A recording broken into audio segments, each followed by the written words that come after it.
হাঁটুন। মানব জীবনে জন্মের পরে পাশ ফিরে শোয়া, ওঠা, বসা, হামাগুড়ির পর আসে এক পা এক পা করে হাঁটতে শেখা। এই হাঁটা শরীরের সহজাত ব্যায়াম। বিশ্বে যত ধরনের ব্যায়াম আছে তার মধ্যে সর্বাপেক্ষা সহজ ও কোনো রকম বাড়তি উপকরণ ও প্রশিক্ষণ ছাড়াই এই ব্যায়াম করা সম্ভব। তাই শরীরকে ফিট রাখতে চাইলে এবং ওজন বৃদ্ধি রুখে দিতে চাইলে 24 ঘন্টার মধ্যে মাত্র 50 মিনিট থেকে 1 ঘন্টা ব্যয় করে হাঁটার পরামর্শ দেন চিকিৎসকরা। হাঁটার কিছু নিয়মকানুন। চিকিৎসক 1 ঘন্টা হাঁটতে বলছেন বলে প্রথম দিনই 45 মিনিট বা 1 ঘন্টা লক্ষ্যমাত্রা নিয়ে বেরোবেন না। হাঁটাহাঁটির অভ্যাস শুরু করার প্রথম দিন থেকে হাঁটার গতি দূরত্ব নিয়ে মাথা ঘামাবেন না, বরং সাধারণভাবে যে গতিতে হাঁটেন সেই গতিতেই হাঁটুন। সেই গতিতে হাঁটতে হাঁটতে হাঁপিয়ে না যাওয়া অবধি হাঁটুন। হয়তো দেখা গেল মাত্র 200 মিটার হলো, প্রথম দিন থেকে সেটুকুই যথেষ্ট। পরের দিন চেষ্টা করুন 200 মিটারকে 250 মিটার করার। দিন কয়েক অভ্যাসের পর ধীরে ধীরে হাঁটার গতি ও দূরত্ব বাড়াতে পারবেন। হাঁটার আগে খেয়াল রাখুন জুতোর। ওয়াকিং শু বা স্নিকার্স পরুন। হাঁটার সময় পায়ের নানা অংশে সমান চাপ পড়া জরুরি, নইলে পায়ের পাতা ব্যথা হতে পারে। তাই হাঁটার আগে জুতোর খেয়াল রাখুন। ভরা পেটে হাঁটা যেমন শরীরের জন্য ক্ষতিকর, তেমনি খালি পেটে যে কোনো ব্যায়ামও শরীরের জন্য ক্ষতিকর। খাওয়া দাওয়া সারার 1-1.5 ঘন্টা পর হাঁটতে বেরোন। সকালে হাঁটলে একটা কলা বা 4টে ভেজানো আমন্ড, 2টো খেজুর খেয়ে হাঁটতে বেরোন। ট্রেডমিলে হাঁটার সময় ট্রেডমিলের স্পিড নিয়ন্ত্রণ করুন। এমন গতি দেবেন না যার সঙ্গে তাল মেলাতে পারবেন না। একটি নির্দিষ্ট গতিতে নিয়ম করে হাঁটাই যথেষ্ট। হাঁটতে বেরোনোর সময় হালকা সুতির পোশাক পরা উচিত, কারণ ঘাম হলে তা সুতির জামা শুষে নেবে। হাঁটার সময় আঁটসাঁট পোশাক পরবেন না। হাঁটতে বেরোনোর আগে পর্যন্ত জল খান। হাঁটতে হাঁটতে হাঁপিয়ে গেলেও একটু জিরিয়ে নিন। 5 মিনিট বিশ্রাম নিয়ে জল খান। ফের মিনিট 2 বসে হাঁটা শুরু করুন। ট্রেডমিলে হাঁটলেও বিশ্রাম নিয়ে জল খেয়ে হাঁটাহাঁটি করবেন। হাঁটার সময় শরীরে প্রচুর ঘাম হয়, তাই শরীর থেকে অনেকটা জল বেরিয়ে যায়। হাঁটার ফাঁকে জল খেয়ে হাইড্রেটেড থাকুন। পোষ্য নিয়ে বা দল বেঁধে গল্প করতে করতে হাঁটবেন না। তাতে 1 ঘন্টার জায়গায় 2 ঘন্টা হাঁটলেও কোনো লাভ হবে না। নিয়ম মেনে হনহন করে একটানা রাস্তা ধরে হাঁটুন। মনকে স্ট্রেস ফ্রি রাখতে ওই সময় কানে কোনো হালকা মিউজিক রাখতে পারেন। সকাল বিকেল যে কোনো সময় হাঁটা যায়। বাড়ির ছাদে বা বাড়ির ভিতর হাঁটাহাঁটি করার চেয়ে একটানা রাস্তা ধরে হাঁটাটাই উচিত। বাইরে বৃষ্টি পড়লে বা শারীরিক কোনো সমস্যা থাকলে তবেই বাড়ির ছাদে 5-6 পাক বা এঘর ওঘর মতো দূরত্ব 12-10 অতিক্রম করার মতো লক্ষ্যমাত্রা নিন। সুস্থ শরীর থাকলে একটানা রাস্তা ধরে হাঁটুন। হাঁটতে বেরিয়ে হাঁটার মাঝে বা হাঁটা শেষ করে অনেকেই ধূমপান করেন। এই অভ্যাস আজই ত্যাগ করুন। ধূমপানের অভ্যাস থাকলে তো হাঁটাহাঁটির যাবতীয় উপকারকে নিমেষে শেষ করে দেয় তা। এই সময় শরীরে বেশি মাত্রায় অক্সিজেনের দরকার পড়ে, ফলে সিগারেটের ক্ষতি হবে বেশি। বয়স 70 ছাড়ালে ও সিওপিডি বা হার্টের রোগ থাকলে কতটুকু হাঁটবেন, শরীর কতটা শ্রম নিতে পারবে, এগুলো অবশ্যই হাঁটার আগে জেনে রাখা জরুরি। তাই কার্ডিওলজিস্টের কাছে গিয়ে পরামর্শ নিয়ে তবেই হাঁটুন। ব্রিস্ক ওয়াকিং কি? সাধারণ হাঁটার গতি ঘন্টায় 3-4 কিলোমিটার। ব্রিস্ক ওয়াকিংয়ে গতি 5-6 কিলোমিটার। ব্রিস্ক ওয়াকিংয়ের নিয়ম অনুসারে প্রথম 5 মিনিট সাধারণ গতিতে অর্থাৎ 3-4 কিলোমিটার গতিতে হাঁটতে হাঁটতে যেতে হবে। তারপর গতি বাড়িয়ে 5-6 কিমি প্রতি ঘন্টা হিসাবে হাঁটুন। আবার হাঁটা শেষ করার 10 মিনিট আগে ফের সাধারণ গতিতে ফিরে আসুন। হাঁটার সঙ্গে ব্যায়াম। হাঁটার সময় সেরে ফেলুন আরও কয়েকটি সহজ এক্সারসাইজ। এতে ওজন দ্রুত ঝরবে ও হাঁটার সামগ্রিক ফলও জোরদার হবে। হাঁটার শুরুতে পায়ের গোড়ালি তুলে পায়ের আঙুলের উপর ভর দিয়ে দাঁড়ান। এই অবস্থায় 2-3 মিনিট হাঁটুন। এতে পায়ের পেশি জোর বাড়ে। হাঁটতে হাঁটতে প্রাণায়ামও সেরে ফেলা যায়। সবচেয়ে সহজ প্রাণায়ামটি হলো শিবানন্দ প্রাণায়াম। যোগগুরু শিবানন্দ সরস্বতীর এক বিখ্যাত আবিষ্কার ভ্রমণ প্রাণায়াম। প্রথম 4 থেকে 5 পা শ্বাস নিতে নিতে হাঁটুন, তারপর 4 থেকে 5 পা শ্বাস ছাড়তে ছাড়তে হাঁটুন। এতে হাঁটার সঙ্গে শ্বাসের ব্যায়ামও হবে, হার্ট ও ফুসফুস ভালো থাকবে। হাঁটার মাঝে বিশ্রাম নেওয়ার আগে হাঁটু থেকে পা ভাঁজ করে থাই পেটের কাছে তুলে আনুন। তারপর মার্চিং করার ভঙ্গিতে পা নামান। চেয়ারে বসে হাঁটা। হাঁটুতে ব্যথা আছে, বয়স্ক মানুষ, এদের জন্য এই পদ্ধতিতে হাঁটা বিশেষ ফলপ্রসূ। একটি হাতল ছাড়া চেয়ারে সোজা হয়ে বসে পড়ুন। এবার বসা অবস্থায় ডান পা যতটা পারেন উপরে তুলে পেটের কাছে আনুন। তারপর এই পাকে মেঝের নামিয়ে বা পাকে পেটের কাছে আনুন। এইভাবে মার্চ করার ভঙ্গিতে একবার ডান পা ও একবার বাঁ পা পরপর তুলুন। শ্বাস প্রশ্বাস স্বাভাবিক থাকবে। এই এক্সারসাইজটি করার সময় হাঁটার সময় যেমন হাত দুটি আন্দোলিত হয় তেমনি ভঙ্গিতে দোলান। এতে উপকারের মাত্রা অনেক বেশি হবে। মিনিট 5 মধ্যেই দরদর করে ঘাম হতে শুরু করবে ও হাঁটার যাবতীয় উপকার পাবেন। ডায়াবেটিস ও কোলেস্টেরলের সমস্যায় আক্রান্ত রোগীরা হাঁটাহাঁটির সময় না পেলে এই ব্যায়ামটি করতে পারেন। হাঁটার লাভ: হাঁটলে ওজন কমে, তবে তার পাশাপাশি শরীরের বিভিন্ন পেশির প্রভূত উপকার হয়। বিশেষ করে পা, থাই ও কোমরের পেশি শক্তিশালী করার ক্ষেত্রে হাঁটার বিশেষ ভূমিকা রয়েছে। অন্তত রোজ 40 মিনিট হাঁটলে পায়ের সাফ মাসল মজবুত হয়। কাপ মাসলের মধ্যে রয়েছে গ্যাস্ট্রোনিমিয়াস পেশি ও সোলিয়াস পেশি। হাঁটলে ক্রমাগত এই পেশিদের সংকোচন প্রসারণ হয় ও পেশিগুলি টোন্ড হয়। এছাড়া পায়ের হ্যামস্ট্রিং মাসল, থাই এর মাসল ইত্যাদি ক্রমশ শক্তিশালী হয়। তরুণ বয়স থেকে নিয়মিত হাঁটলে পরবর্তীতে অস্টিও আর্থ্রাইটিস আক্রান্ত হওয়ার আশঙ্কা অনেকটা হ্রাস পায়। হাঁটলে পায়ে রক্ত প্রবাহ ভালোভাবে হয়, ফলে ডিপ ভেইন থ্রাম্বোসিস এর সংখ্যা কমে। এছাড়া হাঁটলে পিঠ ও কোমরের ইরেক্টার স্পাইনিস, সোয়াস মেজর ও মাইনর ইত্যাদি পেশির উপকার হয়। বুকের পেক্টোরালিস মেজর ও মাইনর পেশিগুলিও বৃদ্ধি হয়। এছাড়া পেটের ট্রান্সভার্স অ্যাবডোমিনিজ, রেক্টার্স অ্যাবডোমিনিজ ইত্যাদির জোর বাড়ে, সংকোচন প্রসারণ হয়। বৃহদান্ত্রের পেরিস্টালসিস পেশিরও সংকোচন প্রসারণ হয়। এতে কনস্টিপেশন প্রতিরোধ করা যায়। হাঁটলে সবচেয়ে বেশি উপকার হয় ফুসফুস ও হৃদযন্ত্রের। দ্রুত হেঁটে ফুসফুসকে অনেক বেশি পরিমাণে বাতাস টানতে দেওয়া হয় ও ছাড়তে হয়, ফলে ফুসফুস থেকে অধিক পরিমাণ কার্বন ডাই অক্সাইড বের হয়। এই অভ্যাস ক্রনিক অ্যাবস্ট্রাকটিভ পালমোনারি ডিজিজের আশঙ্কা কমিয়ে দেয়। হাঁটার সময় হাত নাড়তে হয় ঘন ঘন। হাতের সেরেটাস অ্যান্টিরিওর ডরসির মতো পেশিগুলিতে রক্ত সঞ্চালন বেশি হয়, ফলে শুধু ওজন কমানোই নয়, হাঁটার উপকার সারা শরীরেই কোনো না কোনোভাবে প্রতিভাত হয়। হাঁটা নিয়ে মিথ: অনেকেই ভাবেন একটানা হাঁটতে পারছি না তো কি হয়েছে, বাড়ির কাজে, রাস্তাঘাটে, বাজার হাট করতে বেরিয়ে তো হাঁটছি। সকালে 10 মিনিট, ঘরের কাজে আরও মিনিট 15, সন্ধ্যায় টুকটাক মোড়ের মাথায় ঘুরে এলাম আরও 5 মিনিট, এভাবে বোধহয় 40 মিনিট হাঁটলেই চলবে। এটি সম্পূর্ণ ভুল ধারণা। একটানা বাধাহীনভাবে 40-50 মিনিট হাঁটুন, তবেই হার্ট ভালো থাকবে, অস্টিও আর্থারাইটিসের সংখ্যা কমবে ও ওজন কমবে দ্রুত হারে। হাঁটার সঙ্গে নিয়মিত ডায়েট মেনে খাওয়া দাওয়া করুন, ওতে ওজন কমার প্রমাণ পাবেন হাতে নাতে। বিপাকের পর বিভিন্ন কোষ এবং অঙ্গ এই ফ্যাট নিয়ে যেতে গেলে রক্তের মাধ্যমেই যেতে হবে, তাই এই ফ্যাটের উপর প্রোটিনের একটি আবরণ তৈরি করে সেটাকে রক্তে ছাড়া হয়। একে বলে লাইপোপ্রোটিন। এটা আবার মূলত দুই ধরনের হয়: লো ডেন্সিটি লাইপোপ্রোটিন এলডিএল এবং হাই ডেন্সিটি লাইপোপ্রোটিন এইচডিএল। এর মধ্যে এলডিএল ক্ষতিকর, কারণ এটা কোষে বা ধমনীতে গিয়ে প্ল্যাক বা সাদা গুঁড়ো পদার্থের মতো জমে যায়।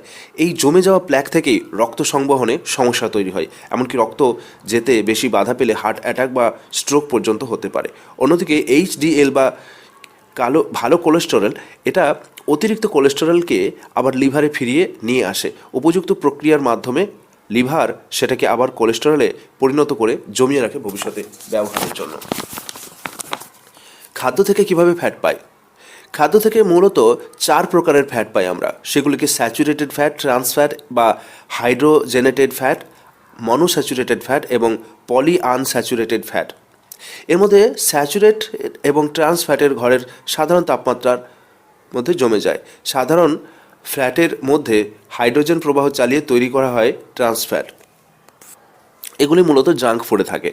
এই দুটোই খারাপ, কারণ এরা রক্তে খারাপ কোলেস্টেরল মানে এলডিএল বাড়িয়ে দেয়। তুলনায় মনো এবং পলি আনস্যাচুরেটেড ফ্যাট কিছুটা ভালো, ঘরের তাপমাত্রায় এগুলো তরল অবস্থায় থাকে। তবে শরীরের ওজন বেড়ে যাচ্ছে বলে যদি ফ্যাট জাতীয় খাদ্য কমিয়ে কার্বোহাইড্রেট অতিরিক্ত বাড়িয়ে দেন, বিশেষত মিষ্টি জাতীয় খাদ্য বৃদ্ধি পায় আপনার ডায়েটে, তাহলে পস্তাতে হবে। মনে রাখবেন, মিষ্টিকে বলে এমটি ক্যালোরি।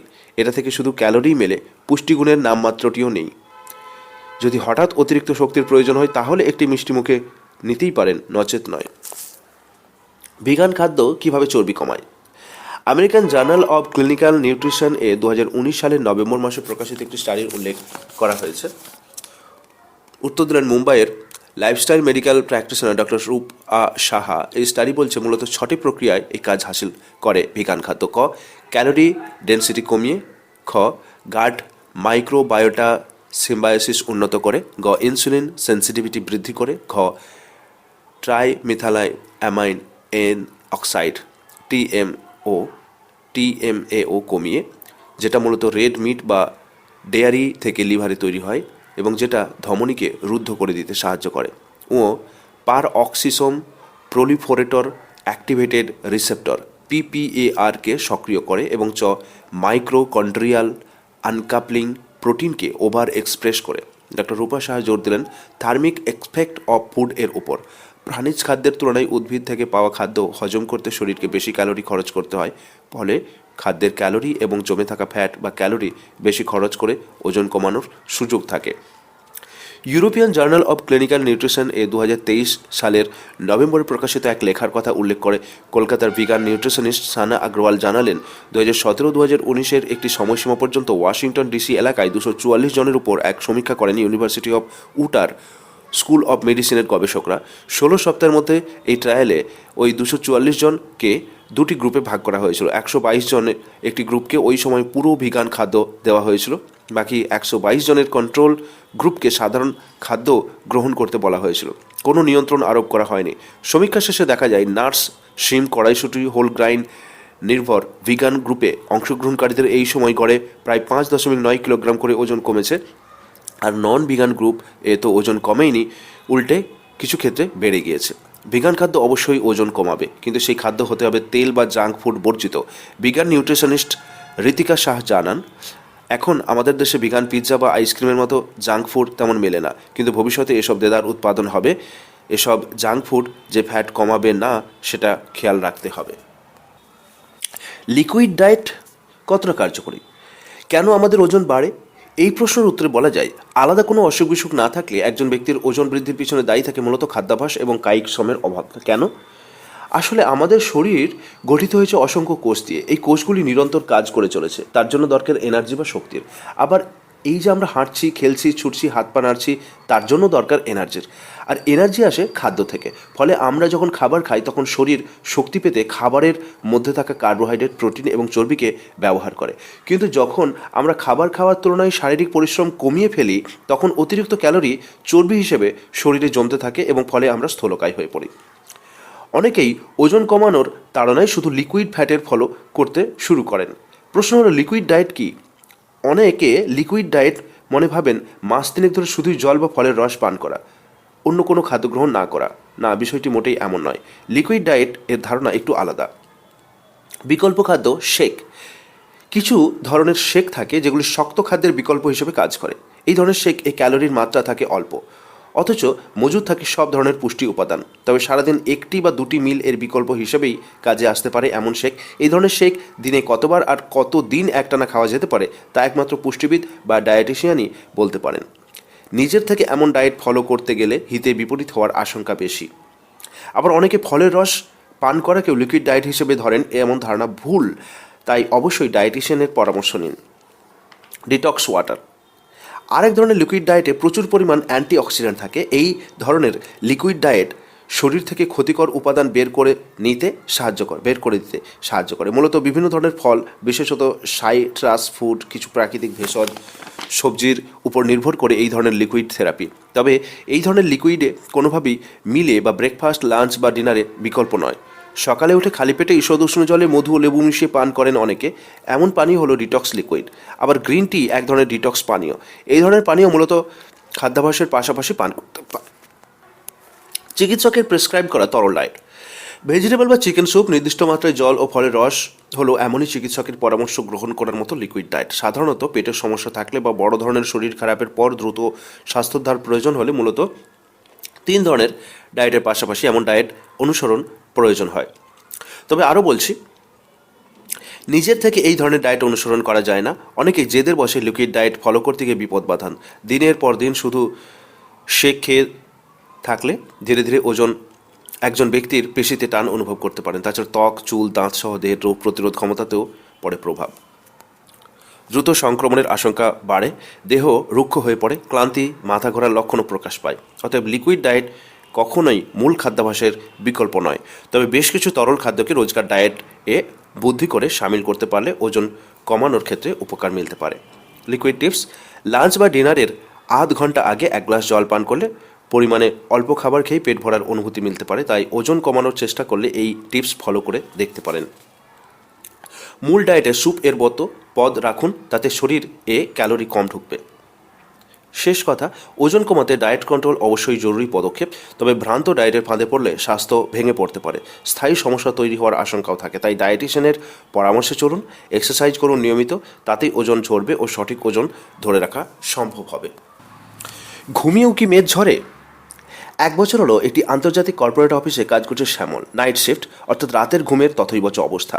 সকালে বাড়ি ফিরেও ঠিক ঘুম হয় না। ধীরে ধীরে লক্ষ্য করলো মেদ ঝরছে, মেদ বাড়ছে।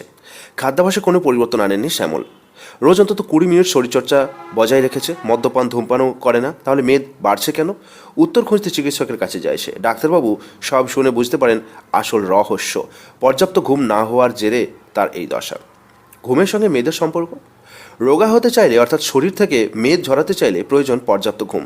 প্রচলিত ধারণা অনুযায়ী প্রশ্ন উঠতে পারে, পরিশ্রম করলে বা ঘাম ঝরলে মেদ কমে, ঘুমালে তো বিশ্রাম নেওয়া হচ্ছে, তাহলে মেদ ঝরে কেন? আসলে শরীর নির্দিষ্ট বায়োলজিক্যাল ক্লক মেনে চলে। সেই ক্লক মেনে চললে মেটাবলিজম রেট নিয়ন্ত্রণে থাকে। ঘুমানোর সময় বিপাক ক্রিয়া সবচেয়ে বেশি থাকে, অর্থাৎ যা খাচ্ছেন ঘুমের মধ্যে সবচেয়ে ভালো সেটাই হজম হয়। ঘুমের ব্যাঘাত ঘটলে সেই প্রক্রিয়াও ব্যাহত হয়, ফলে মেদ শরীরে জমে। আবার ঘুমানোর সময় শরীর নিজেকে গরম রাখতে কিছু ক্যালোরি খরচ করে, এর ফলে সহজে মেদ ঝরে। পর্যাপ্ত ঘুম না হলে বডি মাস ইন্ডেক্স BMI বেড়ে যেতে পারে। কতক্ষণ ঘুমোবেন? নিরবচ্ছিন্ন 6 থেকে 7 ঘন্টা। রাতে ঘুমানোই সবচেয়ে ভালো, তবে যাদের নাইট শিফটে কাজ করতে হয় চেষ্টা করুন সকালে টানা ঘুমিয়ে নেওয়ার। যাদের সুযোগ রয়েছে তারা রাতে সঠিক সময় ঘুমোতে যান, বেশি রাত জাগবেন না। ঘুমানোর আগে খাওয়া দাওয়া। কখন ঘুমোতে যাচ্ছেন সেটা যেমন গুরুত্বপূর্ণ, তেমনই নজর রাখতে হবে ঘুমানোর কতক্ষণ আগে খাচ্ছেন। একটা কথা মাথায় রাখবেন, খেয়ে সঙ্গে সঙ্গে শুয়ে পড়বেন না। সহজে মেদ ঝরাতে চাইলে 2 ঘন্টা আগে খাওয়া দাওয়া সেরে নেওয়া উচিত। রাতের খাবার হালকা রাখাই শ্রেয়। খুব ভারী খাবার খেলে বিপাকক্রিয়ায় বাধা আসে, শরীরে ফ্যাট কম জমে। ভালো ঘুমের উপযুক্ত পরিবেশ। ভালো ঘুমের জন্য উপযুক্ত পরিবেশ ভীষণ দরকার। যে জায়গায় ঘুমিয়ে অভ্যাস তার বাইরে অন্যত্র ঘুম আসে না অনেকের। ঘুমানোর সময় চেষ্টা করুন ঘর অন্ধকার রাখার, এতে ক্যালোরি বার্ন বেশি হয়। মনে রাখবেন, শুয়ে মোবাইল, টিভি বা ল্যাপটপ স্ক্রিনে চোখ রাখবেন না, কারণ ওই ডিভাইস থেকে আসা আলো মেলাটোনিন হরমোন উৎপাদন কমিয়ে দেয়। এই হরমোন ক্যালোরি ঝরাতে কাজে লাগে, তাই মেদ ঝরাতে চাইলে স্ক্রিন টাইম কমাতে হবে। বদলে যাওয়া জীবনযাত্রায় ঘুম। জীবন বদলেছে, কাজের চাপ বেড়ে যাওয়ায় এখন ঘুম ওড়ার অবস্থা। অনেকে বলেন সব কাজ সামলাতে নাকি দিনে 18-20 ঘন্টা কাজ করতে হয়। এতে শরীর কতটা সায় দেয় তা নিয়ে সংশয় রয়েছে, কারণ পর্যাপ্ত ঘুম না হলে শরীর চলতে পারে না। তাই কাজের সঙ্গে তাল মিলিয়ে ঘুমেরও দরকার রয়েছে। তাহলে কি ঘুমোলেই রোগা হওয়া যায়? শরীরচর্চার প্রয়োজন নেই? সুস্থ শরীরের জন্য সব কিছুই দরকার আছে। নিয়ন্ত্রিত খাওয়া দাওয়া, শরীরচর্চা ও ঘুম, তিনটেই ভীষণ জরুরি। এছাড়াও মেদ কমাতে মদ্যপান ধূমপান ছাড়তে হবে। মেদ ঝরানোর ব্যায়াম আছে কিছু? মোটা হওয়া মোটেই স্বাস্থ্যের লক্ষণ নয়। যখনই একজন মানুষের ওজন বাড়তে থাকে তখন থেকেই একজন ব্যক্তির দেহে নানা ধরনের অসুখ বাসা বাঁধতে শুরু করে। ভাবুন না, একজন ব্যক্তি 2 হাতে 2টি 5 কেজির ব্যাগ নিয়ে হাঁটলে কতখানি কষ্ট হয়। তাহলে ওই ব্যক্তি যদি নিজের দেহের ওজন 10 কেজি বাড়িয়ে রাখেন তাহলে তার কতখানি কষ্টই না হয়। বিশেষ করে তার পায়ের নিচের অংশের হাড়, জয়েন্টগুলোর ক্ষয় হতে থাকে। দ্রুত জয়েন্ট বাত হওয়ার আশঙ্কা থাকে। শরীরে ওজন বেশি নিয়ে হাঁটার জন্য হার্টকে অত্যাধিক পরিশ্রম করতে হয়। এরপর দেহে ফ্যাটের মাত্রা বেড়ে যাওয়ার জন্য প্রচুর পরিমাণ ইনসুলিনকরণ করতে হয় দেহকে। একসময় ইনসুলিন সঠিকভাবে কাজ করতে পারে না। ইনসুলিন রিসেপ্টরগুলি বন্ধ হয়ে যায়, কোষে কোষে গ্লুকোজ ঢুকতে পারে না, রক্তে গ্লুকোজের মাত্রা বেড়ে যায়। চিনির মাত্রা বেড়ে গেলেই হয় ডায়াবেটিস। আবার যাদের হাইপোথাইরয়েডিজম থাকে তারাও স্থূলকায় হয়ে পড়েন। প্রশ্ন হলো কাদের মোটা বলা যাবে? একজন ব্যক্তির স্থূলকায় বা 2 থেকে 3 রকমভাবে বিচার করা যেতে পারে। BMI বা বডি মাস ইন্ডেক্স তার মধ্যে একটি।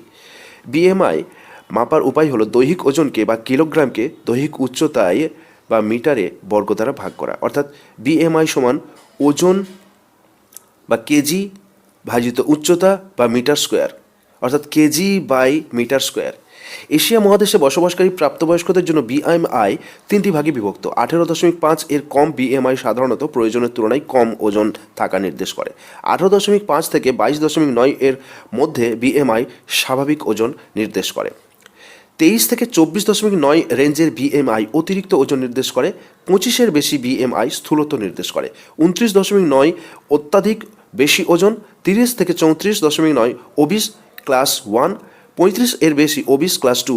আবার সেন্টিমিটারে উচ্চতা মেপে তার থেকে 105 বাদ দিলে যে ফল মিলবে তা হলো মহিলাদের জন্য আদর্শ ওজন। শরীরের আদর্শ ওজন কত হওয়া দরকার তার একটি থিওরি আছে, তা হলো waist hip ratio. Waist hip ratio ছেলেদের ক্ষেত্রে 0.9 পর্যন্ত হলে ভালো, তার উপর হলে গড়বড়ে। মেয়েদের বেলায় 0.85, তার উপর হলে সমস্যা। এছাড়া আমাদের শরীরের কতটা পেশি আছে ও কতটা ফ্যাট আছে তার পরিমাপ করা যায় এই উপায়ে। আয়নার সামনে নিরাভরণ হয়ে দাঁড়ান, নিজের শরীরের দিকে তাকান, কি দেখতে পাচ্ছেন? পেটের কাছটা বেশি মোটা নাকি হাত পাগুলো বেশি মোটা হয়ে গিয়েছে, অথবা হিপের অংশ বিরাট হয়ে গিয়েছে? কেন একথা বলা হচ্ছে? কারণ হলো যার যেখানে সবচাইতে বেশি চর্বি জমে গিয়েছে সেই জায়গার ব্যায়ামটা বিশেষভাবে করতে হবে। ধরা যাক হাত মোটা হয়ে গিয়েছে খুব, পেটের থেকেও হয় এমনটি, তারা হাতের ব্যায়ামটি করবেন। পুশ আপ, ডাউন বৈঠক করতে হবে, হাতের এক্সারসাইজ করতে হবে। যাদের পা মোটা হয়ে গিয়েছে তাদের পায়ের ওজন কমাতে হবে, উঠবোস, স্কোয়াট ইত্যাদি করা দরকার। অবশ্য বয়স বেশি হয়ে গেলে পুরো স্কোয়াট করা যায় না, সেক্ষেত্রে অর্ধেক বসলেও কাজ হবে। পড়ে যাওয়ার ভয় থাকলে পিছন দিক থেকে শক্তপোক্ত চেয়ার রাখতে পারেন, আর সামনে রোলিং থাকলে তা ধরেও স্কোয়াট করতে পারেন। রেলিং ধরে স্কোয়াট করুন। বসবার সময় শ্বাস নেবেন, উঠে দাঁড়িয়ে শ্বাস ছাড়বেন। 15-20 বার করে 2 থেকে 3 ক্ষেপ করুন। থাইয়ের অতিরিক্ত ফ্যাট কমে যাবে, হিপ এর ফ্যাট কমবে। যোগাসন করুন বা ব্যায়াম। একটা থিওরি রয়েছে, তা হলো ওয়ার্মিং আপ, শরীরটাকে গরম করে নেওয়ার পর্যায়ের ব্যায়াম। এরপর প্রধান পর্যায় ও তারপর কুল ডাউন বা শরীরকে শান্ত করা। এভাবে আমাদের ব্যায়াম সেট করতে হবে, ওয়ার্ম আপ করা দরকার। না হলে ব্যায়াম করতে গেলে চোট লাগে যাওয়ার আশঙ্কা থাকে, চোট লেগে যেতে পারে জয়েন্টে। এই কারণে শরীরে উদ্দীপনা জাগিয়ে তোলার জন্য প্রথমেই কিছু ব্যায়াম করতে হয়। এরপর কুল ডাউন বা শরীর শীতল করার জন্য প্রাণায়াম করা যায়। এর মধ্যে প্রথমেই থাকবে কপালভাতি, আর প্রতিটি ব্যায়ামের পর চিত হয়ে শুয়ে বিশ্রাম নেওয়া যেতে পারে। প্রতিদিন কতক্ষণ শরীরচর্চা? 24 ঘন্টায় হয় একদিন, সেই প্রতিটি ঘন্টা থেকে 1 মিনিট করে হরণ করুন। এই 24টি মিনিট শুধু শরীরচর্চার জন্য রাখুন, তাতেই সারা বছর থাকবেন নিরোগ। এবার আসুন দেখে নেওয়া যাক শরীর ফিট রাখতে কোন ব্যায়াম কীভাবে করবেন। ওয়ার্মিং আপ পর্যায়। মনোতোষ রায় ব্রিদিং। 2 পায়ের মধ্যে 8-10 ইঞ্চি ফাঁক রেখে দাঁড়ান। শরীরের পিছন দিকে বা পিঠের দিকে হাত দুটিকে নিয়ে গিয়ে একটা হাতের তালুর মধ্যে অপর হাতের তালু রাখুন। এবার শ্বাস নিতে নিতে মাথা, ঘাড়, কাঁধ পিছন দিকে নিয়ে যান। পিঠে স্ক্যাপুলা বা কুঁজ থাকলে যে হাড় থাকে সেই দুটি হাড়কে একে অপরের সঙ্গে ঠেকিয়ে দিন। বুকটা উঁচু হয়ে থাক। ঘাড় ও মাথা পিছন দিকে নিয়ে যান। এবার ধীরে ধীরে শ্বাস ছাড়তে ছাড়তে মাথা, ঘাড় সামনে নিয়ে আসুন, এমনভাবে যাতে থুতনিটা বুকে ঠেকে যায়। এতে হার্টের ব্যায়াম হয়।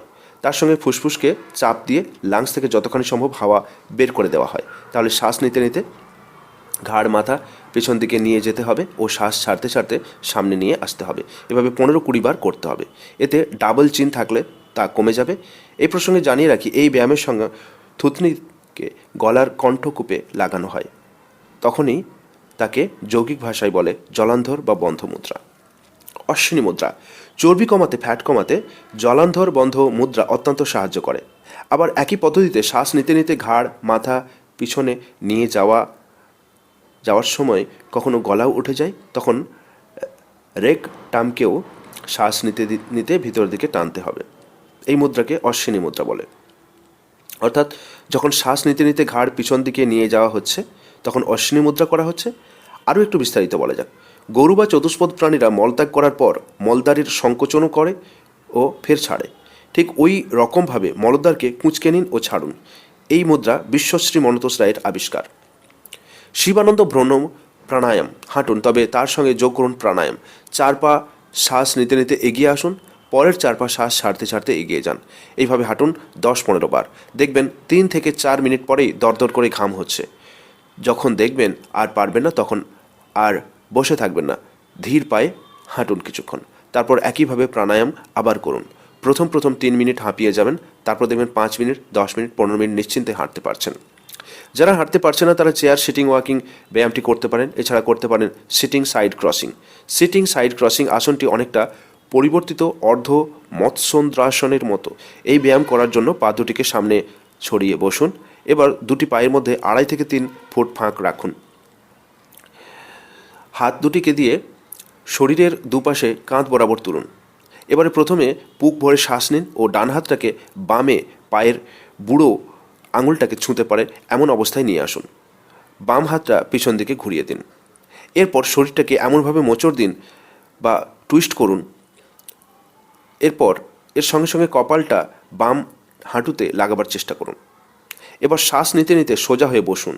ঠিক একইভাবে এভাবে শ্বাস ছাড়তে ছাড়তে বাম হাতটা দিয়ে ডান পায়ের আঙুলগুলো ছুঁয়ে ফেলুন। তার সঙ্গে সঙ্গে কপালটা ডান হাঁটুতে লাগিয়ে ফেলুন। ডান হাতটা ঘুরিয়ে নিচের দিকে নিয়ে চলে যান। এই ব্যায়ামটিকে সিটিং সাইড ক্রসিং বা পরিবর্তিত ত্রিকোণাসন বা অর্ধ মৎস্যন্দ্রাসনও বলে। এক পায়ে 10 বার, অন্য পায়ে 10 বার করে করুন এই ব্যায়াম। বসে বসেই একটু বিশ্রাম নিন। 2 থেকে 3টে সিটিং করার চেষ্টা করুন। পার্শ্ব অর্ধচন্দ্রাসন। দাঁড়িয়ে পড়ুন। দুটি পায়ের মধ্যে ফাঁক থাক 8 থেকে 10 ইঞ্চি। হাত দুটিকে মাথার উপর টান টান করে তুলে দিন। এবার ডান হাত দিয়ে বাঁ হাতের তালুকে ধরে নিন। এবার বুক ভরে শ্বাস নিন। এরপর শ্বাস ছাড়তে ছাড়তে শরীরটাকে প্রথমে ডান দিকে বেঁকিয়ে দিন। শ্বাস নিতে নিতে সোজা হয়ে দাঁড়ান। হাত কিন্তু নামবে না। ঠিক একইভাবে শ্বাস ছাড়তে ছাড়তে বাম দিকে শরীরটাকে কাত করুন। আবার শ্বাস নিতে নিতে উঠে দাঁড়ান।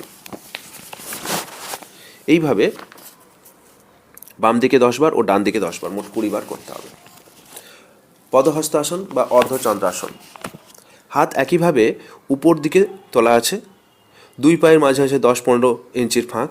এভাবে শ্বাস নিতে নিতে পেছন দিকে একটু আর্চ এর মতো করে দিলেন। এবার শ্বাস ছাড়তে ছাড়তে কোমর থেকে শরীরটাকে সামনে ঝুলিয়ে দিন। এবার হাঁটুতে মাথাটা স্পর্শ করার চেষ্টা করুন। আবার শ্বাস নিতে নিতে উঠে দাঁড়িয়ে পেছন দিকে একটু আর্চ হয়ে যান। আবার শ্বাস ছাড়তে ছাড়তে শরীরটাকে সামনে বেঁকিয়ে এনে কপালটাকে হাঁটুতে লাগাবার চেষ্টা করুন। প্রথম প্রথম পা একটু ফাঁক করে দাঁড়াবেন। সোজা করে দাঁড়ালে পড়ে যেতে পারেন। এই ব্যায়ামটিও 10 থেকে 15 বার করার চেষ্টা করুন।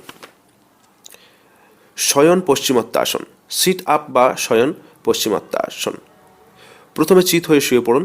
হাত দুটো মাথার উপর তুলে দিয়ে টান টান করে দিন। এবার প্রথমে বুক ভরে দম নিন।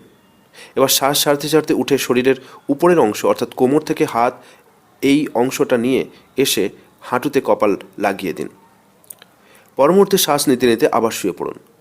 তাহলে যখন সামনে কোমর থেকে ঝুঁকে শরীরের সামনের অংশ বাঁকিয়ে হাঁটুতে লাগাচ্ছেন তখন হচ্ছে পশ্চিমোত্তাসন, আর যখন শুয়ে পড়ছেন তখন হচ্ছে শয়ন পশ্চিমোত্তাসন।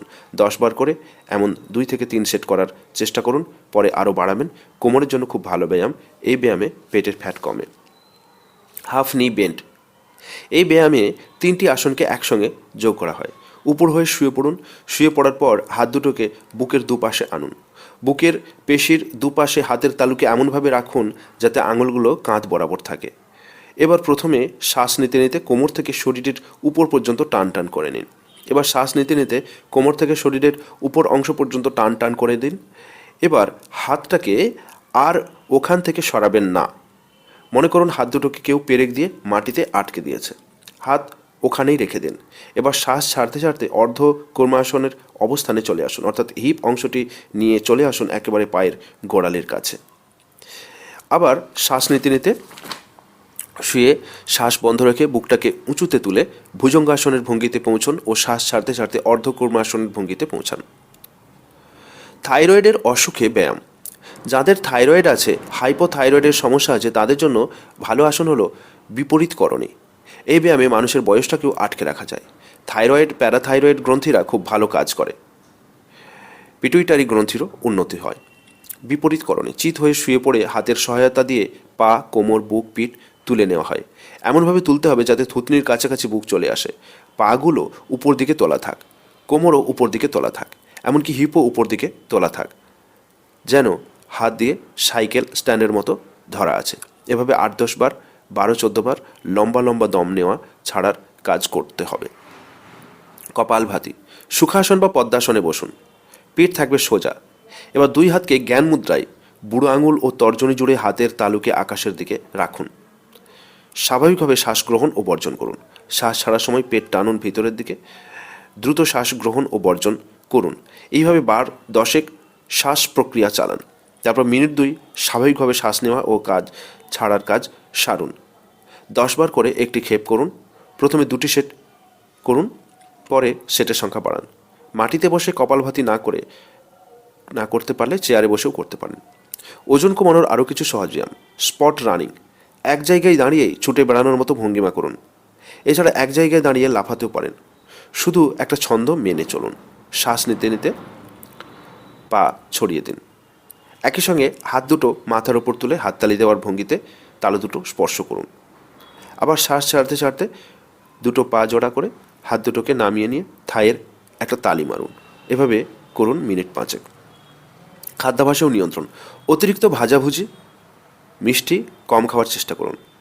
কিছুদিন অভ্যাস করলে দেখবেন এই অভ্যাসেই আপনার জীবন চেঞ্জ হয়ে যাবে। ওবেসিটির চিকিৎসায় হোমিওপ্যাথি কি কোনো কাজ করে? বিশ্ব স্বাস্থ্য সংস্থার পরিসংখ্যান বলছে ভারতে প্রতি 4 জনের মধ্যে 1 জন স্থূলতার সমস্যায় ভোগেন। আধুনিক বিশ্বের এই সমস্যাকে পরাজিত করতে চাইলে সর্বপ্রথম প্রয়োজন সচেতনতা। অনেকেই মনে করেন ওবেসিটি মানে স্রেফ ওজন বেড়ে যাওয়া। আদতে কথাটা ঠিক হলেও সম্পূর্ণ ঠিক নয়। ওবেসিটির কারণে শুধু দেহের বাহ্যিক ওজন বেড়ে যায় এমন নয়, দেহের অভ্যন্তরেও যাবতীয় প্রত্যঙ্গের উপর ফ্যাট স্তর পড়তে থাকে। ফলে লাং, হার্ট, নানা অন্ত্র সব কিছুরই কার্যক্ষমতা হ্রাস পায় ও কোলেস্টেরল, ডায়াবেটিসের মতো অসুখ হানা দেয়। প্রথমে মনে রাখতে হবে, ওষুধে মেদ ঝরে না, মেদ ঝরে পরিশ্রমে। ওষুধ শুধু এই ঝরার প্রক্রিয়াকে আরও একটু সহজতর করে তোলে। শরীরে জমে থাকা বাড়তি মেদ ঝরাতে খরচ করতে হয় ক্যালোরি। দৈনিক যত ক্যালোরি বাড়তি খাচ্ছেন ততখানি ঝরিয়ে ফেললে তবেই ওজন থাকবে নিয়ন্ত্রণে। ক্যালোরি বেশি পড়ালে তবেই ওজন কমতে শুরু করবে। তবে এই ক্যালোরি পড়ানো সহজ কাজ নয়। কোনো ওষুধের পার্শ্ব প্রতিক্রিয়া বা কোনো অসুখের কারণ এই মেদবহুল না হলে সাধারণ নিয়ম মেনে এক্সারসাইজ ও ডায়েটের মিলিত যোগফলেই ওজন কম হওয়া উচিত। ওজন বাড়ার লক্ষণ। ওজন পরিমাপক যন্ত্রে কারো ওজন কাটা আগের চেয়ে বেশি অঙ্ক দেখানো মানেই ওজন বেড়েছে। ওজন বাড়লে নিত্যদিনের কাজে কিছু লক্ষণ দেখা দেয়, যেমন অল্প কাজে হাঁপিয়ে পড়া, কখনো কখনো অল্প পরিশ্রমেই শ্বাসকষ্ট, হাত পায়ে ব্যথা, খিদে বেড়ে যাওয়া, নাক ডাকার সমস্যা শুরু হয়, অল্প পরিশ্রমেই দম বন্ধ হয়ে যাওয়ার মতো অবস্থা, শরীর ভারী লাগা, কাজকর্মে অনীহা, আলস্যভাব বেড়ে যাওয়া সবই মোটা হয়ে যাওয়ার ফলে হতে পারে। সমাধানের পথ।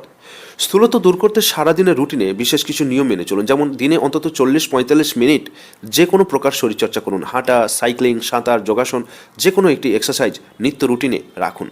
লিফট নয়, সিঁড়ি ভাঙার অভ্যাস বজায় রাখুন। বসে বসে কাজ হলে নির্দিষ্ট সময় অন্তর চেয়ার ছেড়ে উঠুন, এক পাক ঘুরে আসুন। মদ্যপান, ধূমপান ও খাওয়ার পরেই কোল্ড ড্রিঙ্ক খাওয়ার অভ্যাসে হ্রাস টানুন।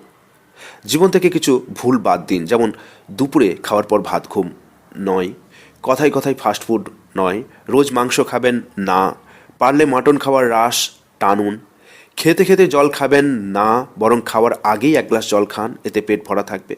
বেশি খাবার খেয়ে ফেলবেন না, কথায় কথায় গাড়ি বুক করবেন না, হেঁটে যাওয়া যায় এমন দূরত্বই হেঁটে যান বা সাইকেলে যান। সন্তানের সঙ্গে ব্যাডমিন্টন খেলুন, ফুটবল, দৌড়ে খেলা যায় এমন কিছু আউটডোর গেম খেলুন। এতে সেও বাবা মায়ের সঙ্গ পাবে এবং সকলেই দৌড়ঝাঁপ করা হয়ে যাবে।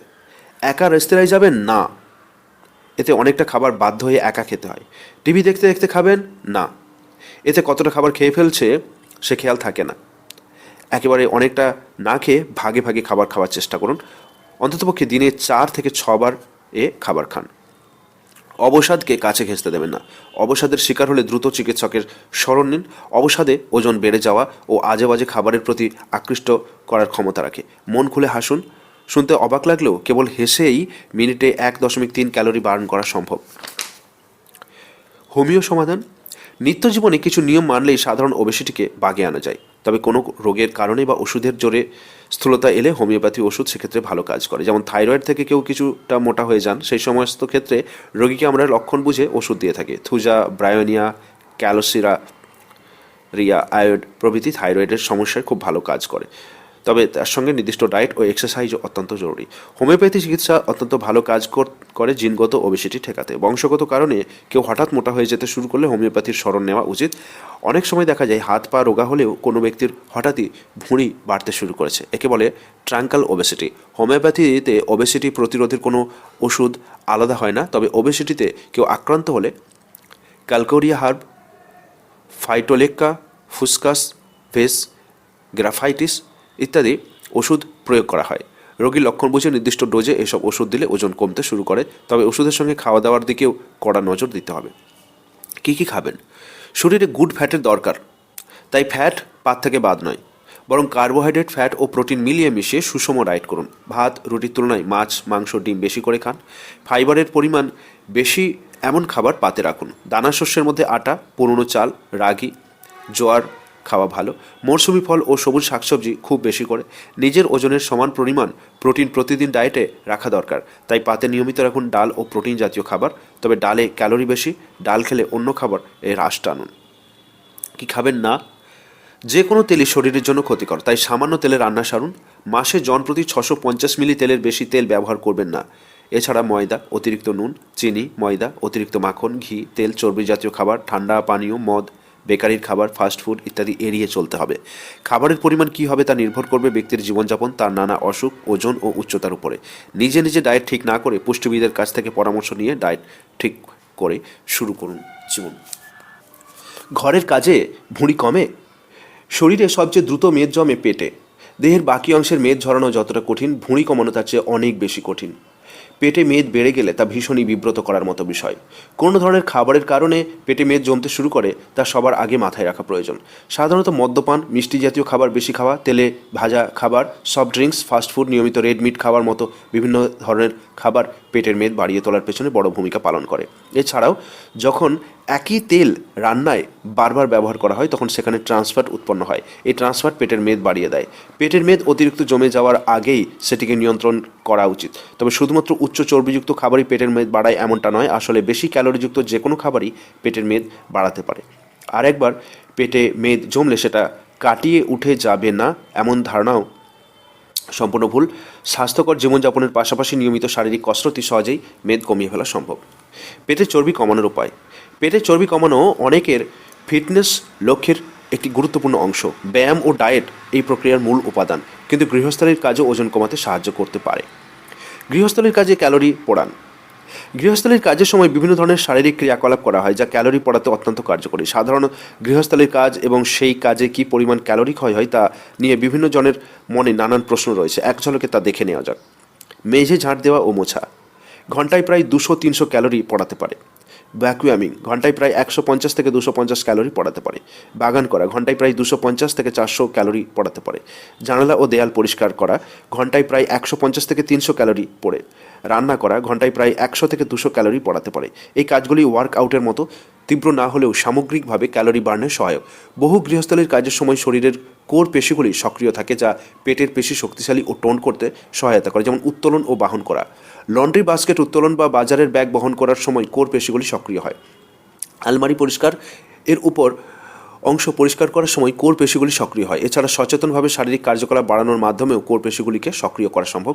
গৃহস্থালির কাজে পেটের চর্বি কমানোর সর্বোচ্চ সুবিধা পেতে কিছু কার্যকর কৌশল অনুসরণ করতে হবে। অতিরিক্ত ধাপ যোগ করুন। গৃহস্থালির কাজ করার সময় যতটা সম্ভব বেশি হাঁটুন। শরীরের ওজন ব্যবহার করুন। কাজের সময় বডি ওয়েট এক্সারসাইজ যুক্ত করুন। কাজের গতি বাড়ান।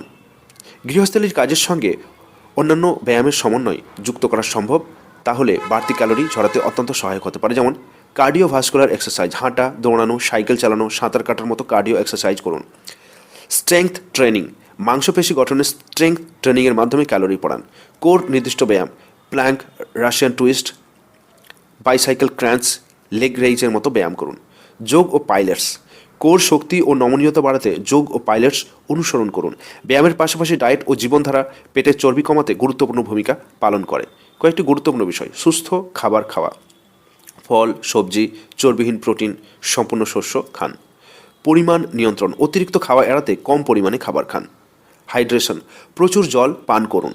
ঘুম, দিনের শেষে প্রয়োজনে হবে পর্যাপ্ত ঘুম। স্ট্রেস ম্যানেজমেন্ট, স্ট্রেস কমাতে সচেতন হন। এর সঙ্গে ব্যায়াম ও সুস্থ ডায়েট একত্রিত হলে মেদ ঝরায় দীর্ঘমেয়াদী ফল পাবেন। কিভাবে থাকবেন 60-70 চাঙ্গা? একজন ব্যক্তি বলছেন, আমি টবিন রোডের কাছে একটি আবাসনে বহু বছর ধরে বসবাস করে আসি। শরীর ঠিক রাখতে হলে ভুঁড়ি বা মেদ কমাতে চাই কিছু সচেতনতা। আমি প্রতিদিন সাধ্যমতো সেই কাজটাই করি, ফলে 71 বছর বয়সে অনেকটাই সুস্থ ও সতেজ রয়েছে। ফলে দিব্যি হাঁটাচলা থেকে ঘোরাফেরা সবই করছি। আমাদের পরিবারটি সংস্কৃতি মনস্ক পরিবার, ফলে গান, কবিতা, নানা সাহিত্যের বিষয় নিয়ে আমরা আলোচনা করে থাকি নিয়মিত সকলের সঙ্গে, তেমনি নির্দিষ্ট সময় খাওয়া দাওয়া ও ঘুমোতে যাওয়ার বিষয়টি অত্যন্ত গুরুত্ব দিয়ে মাথায় রাখার চেষ্টা করি। এখনও প্রতিদিন নিয়ম করে সকাল সকাল ঘুম থেকে উঠি, তারপর নানা রকম ব্যায়াম করি, তারপর লিকার চায়ে চুমুক ও স্বল্প জলখাবার খেয়ে বাড়ি টুকিটাকি নানান কাজকর্ম যুক্ত হয়ে পড়ি। 2020 সালে আমার স্ত্রী মারা গিয়েছে, ফলে বাড়িতে রান্না বা কাজের লোক থাকলেও আমি তাদের নিয়মিতভাবে সমস্ত রকম সহযোগিতা করে থাকি। ছেলে এখন বড় হয়েছে, ওকে খেতে দেওয়া, ওর অফিসের টিফিন দেওয়া থেকে শুরু করে খাবার গরম করা, বাসনপত্র ঠিকঠাক গুছিয়ে রাখা সহ বাড়ির যাবতীয় কাজকর্ম আমি নিজেই হাতেই করে থাকি। আমাদের বাড়িতে যে অর্থে গুরুপাকের রান্না হয় না, খুব কম তেল মশলা দিয়ে রান্নাবান্না হয়, একেবারে পেট ভরে কখনোই খায় না। জলখাবার, দুপুর ও রাতের খাবার স্বল্পমাত্রায় করার বিষয়টি রীতিমতো অভ্যাসে পরিণত করে ফেলেছি। নিয়ম করে সারাদিনে জল পান করি। একটা সময় বেসরকারি সংস্থায় কাজ করতাম, সেখান থেকে অবসর নেওয়ার পর পরবর্তী সময় সাংস্কৃতিক কাজকর্ম ও টিউশন করতাম। এখন আর টিউশন করি না। নিয়মিত কবিতা চর্চা, গান শোনা আমাকে সুস্থ রাখতে এবং হতাশা কাটাতে অনেকটাই সাহায্য করেছে। রোজ রাতে নিয়ম করে স্বল্প খাবার খাই এবং রাত 10:30 থেকে 11টার মধ্যে শুয়ে পড়ি। বয়স হলেও মনের দিক থেকে আমি এখনও অনেক তরুণ, তাই এখনও রঙিন জামা, ভালো চশমা, ভালো পেন, ভালো জুতো ব্যবহার করে থাকি। আমি মনে করি মনই আসল রাজা। আগে একটা সময় বাইরের খাবার টুকটাক খেতাম, এখন বয়স বাড়ার সঙ্গে সঙ্গে বাইরের খাবার এক প্রকার খাই না বললেই চলে। অধিকাংশ জায়গায় স্রেফ লৌকিকতা রক্ষা করি। আরেকজন 73 বছর বয়সের মহিলা বলছেন, শরীরে মেদ জমার বিষয়টা যে কী তা এই বয়সে এসেও টের পাইনি। নিয়ম করে খাবার খাওয়া, রাতে ঠিক সময় ঘুমোতে যাওয়া এবং কাজকর্মে ডুবে থাকার ফলে এই বয়সে এখনও বেশ সুস্থ আছি। আমি বরানগরে রাজকুমার মুখার্জি রোডে মেয়ে জামাইয়ের কাছে থাকি মহা আনন্দে। এখনও প্রতিদিন কাঁটায় কাঁটায় সকাল 5:30 থেকে 6টার মধ্যে ঘুম থেকে উঠি। এরপর স্নান সেরে আমাদের বাড়ির মাতৃস্মৃতি মন্দিরে সময় পুজোর যাবতীয় আয়োজনে ব্যস্ত হয়ে পড়ি। পুজো শেষ হলে হালকা জলখাবার খেয়ে আনাজ কাটতে বসে যাই। বাড়িতে রান্নার লোক, কাজের লোক তো আছেই, তা সত্ত্বেও আমি বিশেষ বিশেষ মেনু রান্না করতে ভালোবাসি। রাতে বরাবরই খুব কম খেয়ে থাকি। খাওয়া দাওয়া শেষে রাত 10:30 থেকে 11টার মধ্যে ঘুমোতে চলে যাই। বিছানায় শরীর পড়লেই বেশ অঘরে ঘুমোতে থাকি। ঘুম ভাঙলেই ঘড়িতে দেখি সেই সকাল 5টা থেকে 5:30। উঠেই চলে যাই ছাদে, সেখানে কিছুক্ষণ পায়চারি, তারপর মুখ হাত পা ধুয়ে লিকার চা খেয়ে স্নানে। কোথাও ঘুরতে যাওয়া ছাড়া একদিনের জন্য এই রুটিনের হেরফের ঘটে না। আমিষের থেকে নিরামিষ খাবারই বেশি পছন্দ করি। এখন যেহেতু বয়স অনেকটাই বেড়েছে, তাই নিরামিষ খেয়ে বেশি তৃপ্তিবোধ করি। মাঝে মধ্যে মাছ খাই। আমাদের বাড়ির খাবার অত্যন্ত কম তেলে মশলায় রান্না হয়ে থাকে। এই বয়সে এসে আমার মনে হয়েছে ভালো পরিবেশ, সঠিক খাওয়া দাওয়া, সংসারের মাঝে নানা কাজকর্মে ডুবে থাকা, ভজন ভক্তিগীতির মতো গান শোনা, পরিমিত খাওয়া, নিয়মিত পায়চারি করা, এসব কারণেই আমি সুস্থ ও ভালো রয়েছি। এই 73 বছর বয়সেও সবাইকে নিয়ে হইচই করে আনন্দে বেঁচে আছি দিব্যি সুস্থ ও সতেজ মনে, যেটা আমার কাছে লাখ টাকার চেয়েও দামি। 3 বেলায় ওজন কমানোর সেরা রেসিপি কী হতে পারে? আমাদের ধারণা ওজন কমানোর ডায়েট মানেই বিস্বাদ ঢ্যালঢেলে ঝোল। মোটেই তা নয়। আমাদের হাতের কাছে অসাধারণ সব খাদ্যের বিকল্প আছে, যা ঘুরিয়ে ফিরিয়ে সকাল দুপুর বিকেলে খেলে স্বাদেরও হেরফের হয় না, আবার ওজনও কমে তরতরিয়ে। ওজন বা ভুঁড়ি কমাতে ব্রেকফাস্ট, লাঞ্চ ও ডিনার জন্য যে খাবারই নির্বাচন করুন না কেন তা যেন সুষম হয়, নাহলে ওজন কমাতে গিয়ে পুষ্টির সঙ্গে আপোষ করতে হবে, যা মোটেই কাম্য নয়। আবার এই যে আমরা রেসিপি নিয়ে আলোচনা করতে চলেছি, এই রেসিপির প্রস্তুতির উপর নির্ভর করছে যে আমাদের শরীর কতখানি ফ্যাট জমবে বা জমবে না সেই বিষয়টি, অর্থাৎ রান্নার তেল নুন কতখানি দেওয়া হচ্ছে তার উপরে অনেক কিছু নির্ভর করে। ব্রেকফাস্ট অয়েল ফ্রি বা তেলহীন হওয়াই বাঞ্ছনীয়, কেননা একাধিক খাদ্য উপাদানের মধ্যে এমনই ফ্যাট থাকে। হ্যাঁ, শাকসবজি বা ফলের মধ্যে ফ্যাট থাকে না হয়তো, তবে মাছ, চিকেন, ডিম বা সয়াবিন, ডাল, দুধের মধ্যেও খানিকটা হলেও ফ্যাট থাকে।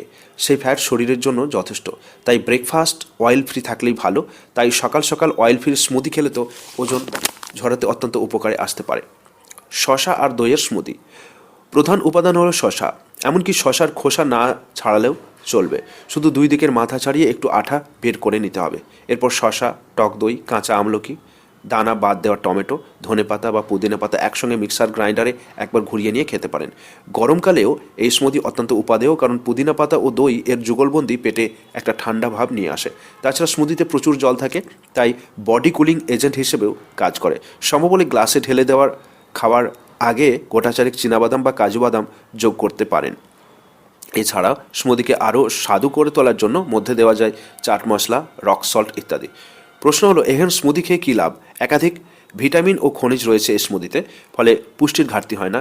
তার সঙ্গে প্রচুর ফাইবার থাকায় দ্রুত ওজন ঝরাতে সাহায্য করে। তবে এই স্মুদি তৈরিতে ফ্যাট ফ্রি দই ব্যবহার করাই ভালো। ওটস দই স্মুদি। ওটস দিয়েই বানানো যায় একাধিক উপকারী স্বাদু ব্রেকফাস্ট। সেগুলির মধ্যে ওটস এবং দই হলো সেরা কম্বিনেশন। তবে ব্যবহার করতে হবে ডবল টোন দুধের দই। এর মধ্যে দিয়ে দিন মাঝারি মাপের কাঁঠালি কলা, 1 থেকে 1.5 চামচ মধু। এভাবেই দই আর ওটস দিয়ে স্মুদি করে খেতে পারেন। তবে মিক্সার গ্রাইন্ডারে দেবেন না, ওটসের ফাইবার খুব ছোট ছোট আকারে কেটে যেতে পারে, যা আমাদের কাম্য নয়। গ্লাসে রেখে চামচ দিয়ে মিশিয়ে নিন। তবে এর মধ্যে শুকনো ফল যেমন খেজুর, আমন্ড দেওয়া যেতে পারে। এছাড়া প্রত্যেক স্মুদিতে দিতে পারেন 1 চামচ চিয়া সিড বা ফ্ল্যাক্স সিড, 1 চামচের বেশি নয়। আপেল, পেঁপের মতো ফলও যোগ করা যায়। ওটস চিল্লা এবং পারোটা। সকালে খাওয়ার জন্য যে কোনো ধরনের চিল্লা বা পারোটা তৈরি করা যায়। খাওয়া যায় মাল্টিগ্রেন পারোটাও।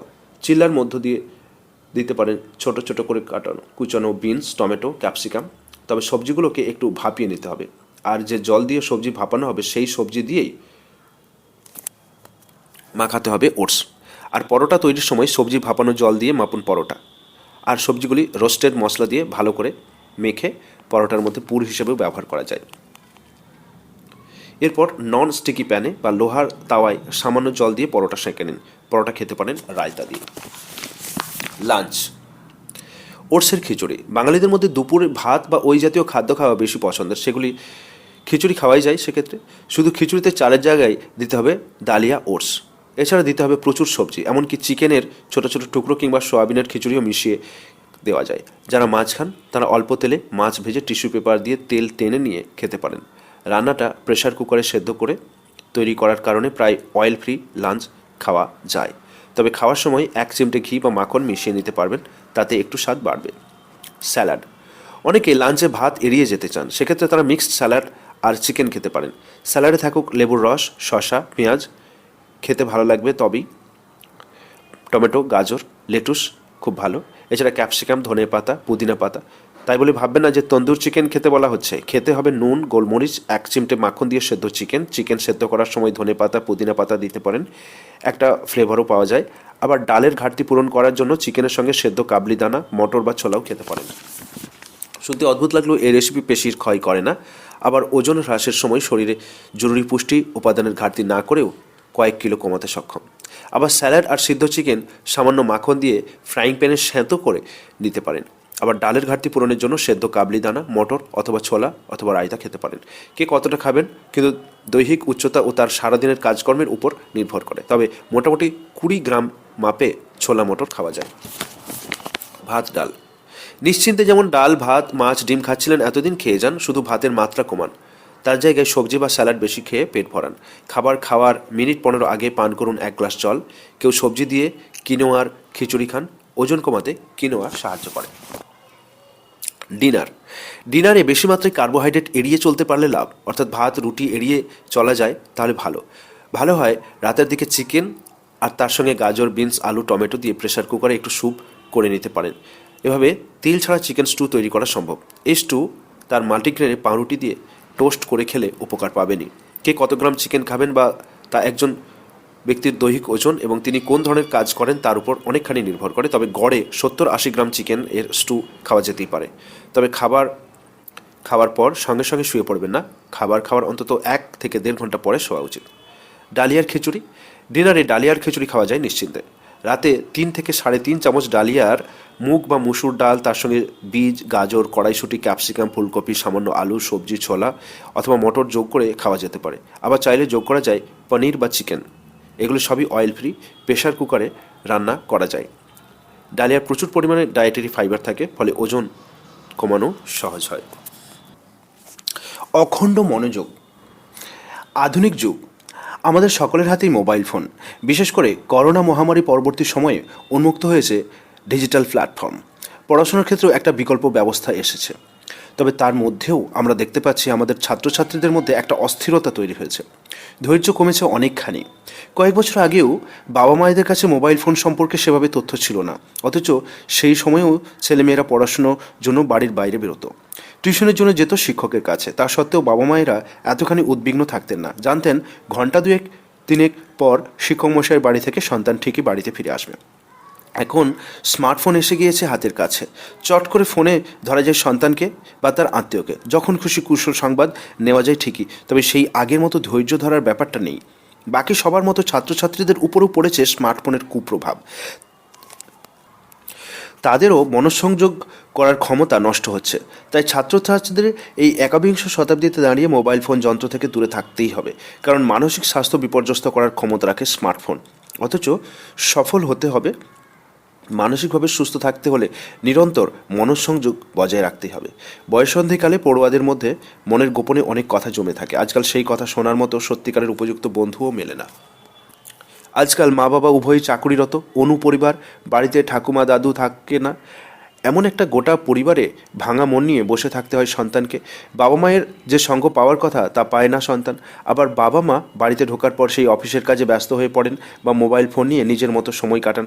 সন্তান কিন্তু বাবা মাকে দেখেই শেখে, ফলে তাদের মনে মনে ক্ষোভের জন্ম হয়, যা প্রকাশের জায়গায় থাকে না।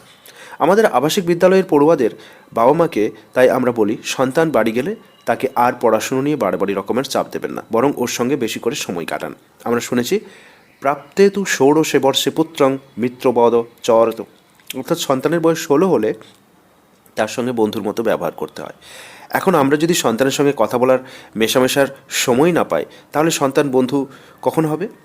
কখনই বা সে নিজের মন খুলে কথা বলবে? মনের মাঝে চলা অশান্ত ঢেউ সামলানোর উত্তরই বা কোথা থেকে খুঁজে পাবে?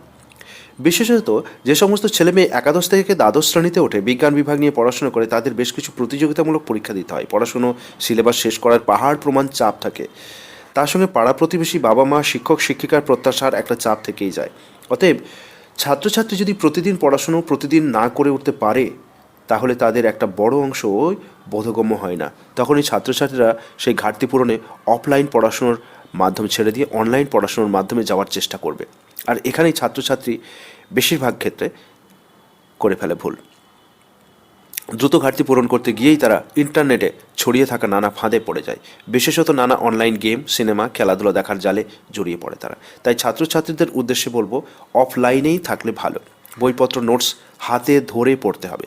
প্রত্যেকটা চ্যাপ্টার ছোট ছোট ভাগ করে নিয়ে ধরে ধরে পড়ো। আর হ্যাঁ, কোনোভাবেই একটানা 2 ঘন্টা 4 ঘন্টা পড়ে ফেলবো এমনভাবে ভাববে না। এই অভ্যাস কখনোই স্বাস্থ্যসম্মত নয়। আমরা যারা শিক্ষা বিজ্ঞানের কথা বলি, শিক্ষা ব্যবস্থার সঙ্গে যুক্ত যারা জানি, একজন ব্যক্তি কখনো কোনো বিষয়ে একটানা 40 থেকে 45 মিনিটের বেশি ধৈর্য রাখতে পারেন না। তাই পড়াশোনার বিষয়টিকে ছোট ছোট করে ভাগ করে নিলে ভালো হয়। এই অংশটি 20 মিনিট ধরে পড়ে ব্রেক নিতে হবে, পড়তে হবে ফের। এভাবে পড়লেই দেখা যাবে একটানা 2 ঘন্টায় যে পড়াশোনা করা হচ্ছিল তার চাইতে অনেক বেশি পড়াশোনা 40 মিনিটে করা সম্ভব হয়েছে। তবে ওই 40 মিনিটে বন্ধু বান্ধবদের ডাকে সাড়া দেওয়া যাবে না, বাবা মায়ের ডাকেও কানে নিলে চলবে না, আর মোবাইল থেকে থাকতে হবে শত হস্ত দূরে। এভাবে ছোট ছোট করে সময় ভাগ করে নিয়ে কাজে লাগালে মনোসংযোগ অনেক বাড়বে। দীর্ঘ সময়ের পড়াশুনো অনেক কম সময়ে করে ফেলা যাবে। তাছাড়া সারাদিন পর ঘুমানোর আগে একটু সময় বের করে ভাবতে হবে যে সারাদিনে ঠিক কী করলাম, সারাদিনের কাজটা কতটা সময়টা নিজের সত্যি সত্যি কাজে লাগালাম আর কতটা সময় কাজে লাগাতে পারলাম না। তার পরের দিন সংকল্প করতে হবে যাতে পরের দিনের সময়টা সত্যি সত্যি কাজে লাগানো যায়। এভাবে ছোট ছোটোভাবে এগোলে পড়াশোনার বিপুল চাপ, সকলের প্রত্যাশা সামলে এগিয়ে যাওয়া সম্ভব হবে। তবে সারাদিনে যদি মোবাইল না দেখলে একান্তই মন খারাপ হয়ে যায়, কোনোভাবেই মনকে বাঁধা সম্ভব না হয়, তাহলে সারাদিনের মধ্যে একটা নির্দিষ্ট সময় স্থির করো। সেই 15 মিনিট থেকে আধ ঘন্টা সময় ধার্য করতে পারো মোবাইলের স্ক্রিনে নজর দেওয়ার জন্য। আর হ্যাঁ, অবশ্যই খেলাধুলো করতে হবে প্রতিদিন। মাঠে বা পার্কে গিয়ে খানিকটা হলেও সময় কাটাতে হবে, তাতেই মনের গ্লানি অনেক দূর হবে। এবার বাবা মায়েদের জন্য কয়েকটা কথা বলি। কিছু সন্তানের বাবা মায়েরা ধরেই নেন সন্তানকে আইআইটি পেতেই হবে বা চিকিৎসক হতেই হবে, আর তা না হতে পারলে জীবন বৃথা। অথচ দেখা যাচ্ছে ছাত্র নিজে মেডিকেল পড়ার জন্য প্রস্তুতি নয়, তার পছন্দের বিষয় হয়তো কলা বিভাগের, ইতিহাস বা বাংলা। ওই বিষয়ে পড়াশুনো করলে সে আনন্দ পায়। তাই পুরনো ধারণা থেকে বেরিয়ে আসুন। এখন কলা বিভাগের নানা শাখা, অনালোকিত নানা বিষয় পড়াশুনো করেও ভবিষ্যৎ উজ্জ্বল হতে পারে। তাই বাধা দেবেন না, ওর মতামতকেও প্রাধান্য দিন। বলছেন প্রধান শিক্ষক, রামকৃষ্ণ মিশন বিদ্যালয়, রামকৃষ্ণ মিশন আশ্রম, নরেন্দ্রপুর, স্বামী ইষ্টেশানন্দ মহারাজ। মনের গভীরে মনের পরামর্শ। একজনের প্রশ্ন, আমি কোনো সমস্যায় পড়িনি, তবে জানি না কতদিন সমস্যা এড়াতে পারবো। আসলে আমার বয়স হচ্ছে, তাই ভয় হচ্ছে। বয়স হলো 82, একা মানুষ, স্ত্রী গত হয়েছেন আজ 3 বছর হলো। আমার শারীরিক পরিস্থিতি ভালো নয়, জোরে হাঁটতে গেলে বুকে চাপ চাপ লাগে। একসময় একটি ওষুধ প্রস্তুতকারক সংস্থায় হয়ে কাজ করেছি, ভালো অর্থ পেতাম, তাই জমিয়ে কলকাতায় ছোট একটা বাড়ি করতে পেরেছিলাম। সারা জীবন এই বাড়িতে বাবা মা সন্তানের সঙ্গে থেকেছি, এখন সম্পূর্ণ একা। এর মধ্যে বাড়ির কাজের যে মহিলা আসেন তার 2 ছেলে অপঘাতে অর্থাৎ গলায় মারা গেছে। আবার কয়েকদিন আগে শুনলাম পাড়ার একটি ছেলে মারা গিয়েছে। আমার আজকাল কোনো কিছুই ভালো লাগছে না, কথা বলার মানুষ নেই, কথা শোনার কেউ নেই, পুরনো চেনা লোকেরা অনেক দূরে থাকে, ছেলে আসে মাস ছয়েক পরে পরে, বড় একা লাগে, রাত হলে সময় কাটতে চায় না, ভোর ভোর উঠে জেগে বিছানায় বসে থাকি, ভাবি আমার কি করা উচিত, আমি কি মানসিক রোগী হয়ে যাচ্ছি, কি করলে ভালো হয়। কলকাতার থেকে একজন চিঠি লিখেছেন। উত্তর হলো, শুধু চিঠি পড়ে বলা সম্ভব নয় যে আপনি মানসিক রোগে আক্রান্ত হয়েছেন কিনা। কোনো সমস্যাকে রোগের ঘেরাটোপে বাঁধতে গেলে নির্দিষ্ট কিছু শর্ত পূরণ করতে হয়। তবে একটা বিষয় পরিষ্কার যে আপনি আপনার একাকিত্ব মানসিক অবস্থাকে ভালো রাখছে না, এটা খুব স্বাভাবিক এবং সঙ্গত কারণে। কেননা আপনি প্রায় সমাজ থেকে বিচ্ছিন্ন হয়ে বাস করছেন, ফলে এই ধরনের ভাবনার আনাগোনা আপনি আটকাতে পারবেন না। তবে আটকাতে পারাটা অসম্ভবও নয়, তাই আমাদের পরামর্শ হলো আপনার পরিস্থিতি আরও খারাপ অবস্থায় যাওয়ার আগে নিজের মতো করে একটু বাঁচার চেষ্টা করুন। তাই নিজের ভালো লাগার কিছু জিনিস, যেমন বই পড়া, ছবি আঁকা, কবিতা লেখা বা কোনো একটা শিল্পমূলক কাজকর্ম করতে পারেন। এর পাশাপাশি আপনার জন্য খুব জরুরি হলো সামাজিক গ্রুপ তৈরি করা, যাতে তাদের সঙ্গে আপনি মেলামেশা করতে পারেন এবং কথাবার্তা বলতে পারবেন। এই গ্রুপের সঙ্গে সময় মতো হয়তো বাড়ির বাইরে গিয়ে মেলামেশা করা সম্ভব হবে না আপনার বয়সের কারণে, তবে তুই অবশ্যই ফোন বা এখন বিভিন্ন রকম সোশ্যাল মিডিয়ায় নিজের অস্তিত্ব জাহির করাই যায়। ফেসবুক, টুইটারে অ্যাকাউন্ট খুলে ফেলুন, অনেক পুরনো বন্ধুও কেউ সেখানে খুঁজে পাবেন। আপনার উচিত নিজের চেনা ও পছন্দের মানুষ নিয়ে অনলাইন একটা গোষ্ঠী তৈরি করা, তাদের সঙ্গে গল্প করুন ও কথা বলুন, মতামত ভাগ করে নিন, বেড়াতেও যেতে পারেন পরিকল্পনা করে, দেখবেন ভালো থাকছেন। আরেকজন বলছেন, আমার 7 বছরের সন্তান আজকাল খুব জোরে জোরে কথা বলছে, আর তার সঙ্গে খুব রেগে গেলে সবাইকে চুপ করো বলে সবাইকে বকে দিচ্ছে। হ্যাঁ, আমাদের বাড়িতে একটু চেঁচিয়ে কথা বলার রেওয়াজ আছে, তবে ওর সঙ্গে কেউ খারাপভাবে কথা বলে না বা চেঁচিয়ে কথা বলে না। ওর এই চেঁচিয়ে কথা বলার অভ্যাস কী করে থামানো যায়? উত্তরে বলা হচ্ছে, সোজা কথায় সন্তানকে বড় করে তোলার অর্থ কখনোই কতগুলো বই পড়ে ভিডিও দেখে গাইডলাইন মেনে সন্তানকে পাখি পড়ার মতো সেগুলো বোঝানো নয়। প্রতিটি মা বাবা আলাদা, সন্তান মানুষ করে তোলার ধরনও ভিন্ন হওয়ার কথা। তবে সন্তানের আচার ব্যবহার গড়ে ওঠে তার অভিভাবককে দেখেই। অতএব সন্তানের আচার আচরণ যেমনটি হওয়ার কথা ভাবছেন, ঠিক তেমনই নিজের আচার আচরণের মধ্যে, ব্যবহারের মধ্যে তার প্রদর্শনও থাকতে হবে। বেশিরভাগ ক্ষেত্রে শিশুরা অনুকরণ প্রবণ হয়, সুতরাং যে বাড়িতে জোরে কথা বলার রেওয়াজ, সেখানে শিশুরা সেই আচরণই দ্রুত রপ্ত করে ফেলবে, তা খুব স্বাভাবিক বিষয়। সুতরাং আমাদের প্রথম থেকে সতর্ক হতে হবে। সুতরাং আমরা যদি আমাদের আচরণ বদলাতে পারি, তবেই শিশুরা নিজেদের ভুল বুঝতে পেরে শুরু করবে সংশোধিত আচরণের অনুসরণ।